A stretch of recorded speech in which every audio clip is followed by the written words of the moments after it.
Do you have a set of these? Do you know what they're good for? Listening. I've learned lots by listening with my ears. I've listened to my parents scold me, and I've heard their words of wisdom. I've listened to my friends tell stories of woe. I've heard the tales of their crazy life choices. I've listened to professors share their wealth of knowledge, lectures about this guy, and explain how this thing works. I've listened to the people I've met along my way. I've listened to what they say, and let's be honest, some of it was absorbed, and some of it was in one and out the other. But something that I didn't know until recently is that I need to listen with more than just my ears. The first class I took for my master's program at Dalhousie University was a field school course, Indigenous Perspectives on Resource and Environmental Management. A group of 11 keen students, 2 awesome educators, and a whole lot of camping gear were to be packed up for a week-long trip around Nova Scotia. We were on a mission to gain insight and understanding on First Nation people's worldviews, but my journey began before we even left.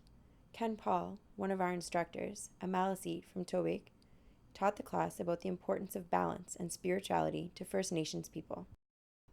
I listened to Ken tell us about the mental, spiritual, emotional, and physical parts of the circle, and how important it is to have an awareness, respect, and balance of these. The more Ken spoke of 4 directions, the more it all made sense to me. And once our travels began, the people I met reinforced what Ken had spoken of. They explained how a balance with 4 directions within nature is essential, and how a balance within the management of natural resources is essential, and how a balance within the parties involved in the management of managing the resources is essential, and that to accomplish this balance, we must listen to each other and to Mother Nature, which means having to listen with more than just our ears. I met Elder Albert Marshall in Eskazoni, and I heard him say, "We all have 3 ears, 2 on our head and 1 on our heart, and that as long as these are operating together, we will find balance." For the rest of our trip, I kept coming back to what Albert had said, and it too made so much sense to me. It was with Ken's lesson on balance of 4 directions and Albert's idea of listening with 3 ears that I felt like I had found an understanding of First Nations worldviews.